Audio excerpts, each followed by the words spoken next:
ಭಾರತದ target chase ಮಾಡ್ತಾ ಇರುವಂತಹ ಒಂದು ತಂಡ ಕರ್ನಾಟಕ ಲಯನ್ಸ್.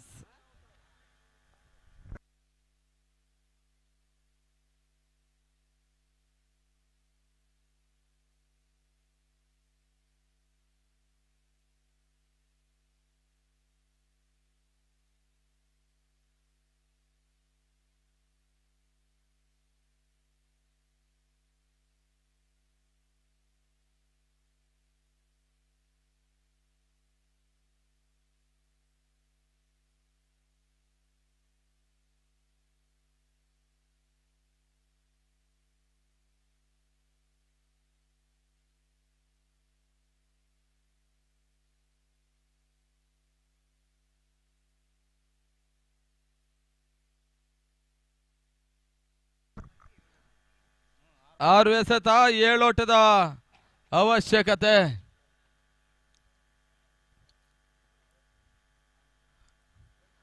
ಧರ್ಮರಾಜ್ ಎಸೆತಗಾರಿಕೆ ಭಾಗದಲ್ಲಿ ಅಣ್ಣ ಪಂದ್ಯ ಮುಂದುವರ್ಸ್ಕೊಳ್ಳಿ ಅಣ್ಣ, ನಮ್ಗೆ ಹೇಳಿ ಹೇಳಿ ಸಾಕಾಗಿದೆ.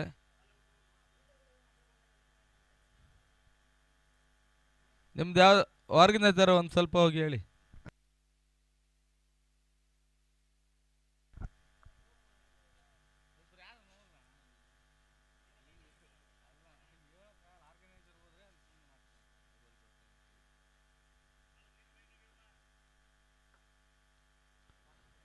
ಓಟಗಳಿಗೆ ಅವಕಾಶವನ್ನು ಮಾಡಿಕೊಡ್ತಾ ಇಲ್ಲ.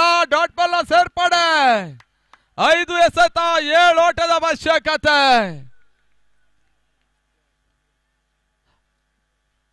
ಧರ್ಮೇಂದ್ರ ಎಸೆತಗಾರಿಕೆ ಭಾಗದಲ್ಲಿ 1 ವಿಕೆಟ್ ಬಿದ್ರು ಕೂಡ ಕುತೂಹಲದ ಪಂದ್ಯ.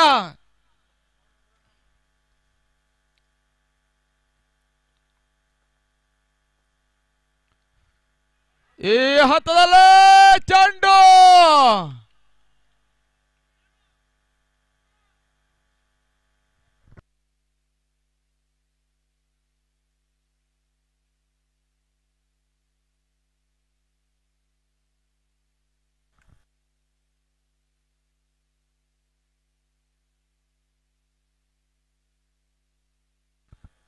ಮತ್ತೆ ಡಾಟ್ ಬಾಲ್ ಸೇರ್ಪಡೆ ಕೂಡ.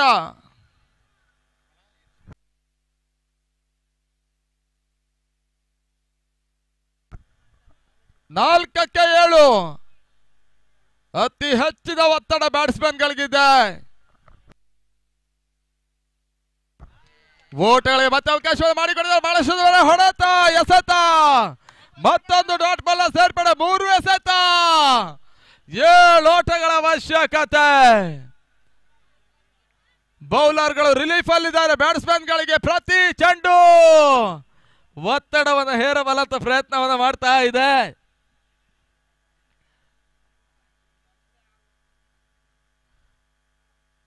ಈ ಬಾರಿ ಮತ್ತೊಂದು ಎಸೆತ ತಂದಲ್ಕೋಗಿ ಮತ್ತೊಂದು ಡಾಟ್ ಬಾಲ್ ಸೇರ್ಪಡೆ. 2 ಎಸೆತ 7 ಓಟದ ಅವಶ್ಯಕತೆ. ಪ್ರತಿ ಒಂದು ಕ್ಷಣದಲ್ಲೂ ಕೂಡ ದಾಳಿಯ ತನಕ ಒಂದಷ್ಟು ಒತ್ತಡಗಳು ಬೀಳ್ತಾ ಇದೆ. ಒಂದು ಸಿಕ್ಸರ್ ಬರಲೇಬೇಕಾದಂತ ಅನಿವಾರ್ಯತೆ ಕೂಡ. ಕರ್ನಾಟಕ ಲಯನ್ಸ್ ಸುಲಭದ ಒಂದು ಜಯವನ್ನು ದಾಖಲಿಸುವಂತ ಒಂದು ಹಂತ ತಾವಾಗಿ ಒತ್ತಡವನ್ನು ಹೇರಿಕೊಳ್ತಾ ಇದ್ದಾರೆ.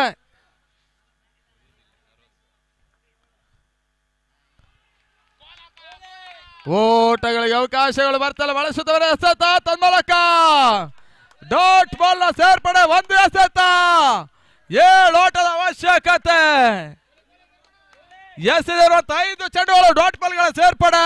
ಮೊದಲೇ ತಿಳಿಸ ಕ್ರಿಕೆಟ್ ಅದೃಷ್ಟ ದುರಾದೃಷ್ಟದ ಆಟ. ಗೆಲುವಿನ ಅಂಚಿಗೆ ಬಂದಿರತಕ್ಕಂಥ ತಂಡ ಅಂತಿಮ ಹಂತದಲ್ಲಿ ಸೋಲನ್ನು ಕಂಡಿರುವಂತಹ ನಿದರ್ಶನಗಳಿದ್ದಾವೆ.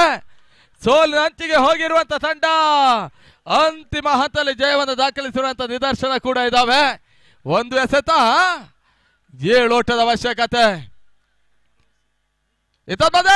ತೀರಾ ಶಾರ್ಟ್ ಆಗಿ ಬಿದ್ದ ಚೆಂಡು. ಪಂದ್ಯಾಟ ಜಯಿಸ್ತಾ ಇದೆ GJSK ತಂಡ. ಮೇಡ್ ಇನ್ ಬಾಬಾರ್. ಬಹಳ ಉತ್ತಮ ರೀತಿಯಲ್ಲಿ ಪಂದ್ಯಾಟ ಉಳಿಸಿದ ಧರ್ಮೇಂದ್ರ ಅತ್ಯುತ್ತಮ ರೀತಿ ವೆರಿ ಇಂಪಾರ್ಟೆಂಟ್ ಪಂದ್ಯಾಟವನ್ನು GJSK ಗೆ ಉಳಿಸಿದ್ರು.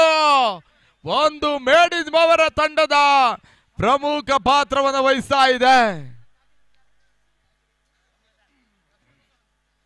ಅತ್ಯುತ್ತಮ ರೀತಿ ಆಟವನ್ನು ಆಡಿರುವಂತಹ ಕರ್ನಾಟಕ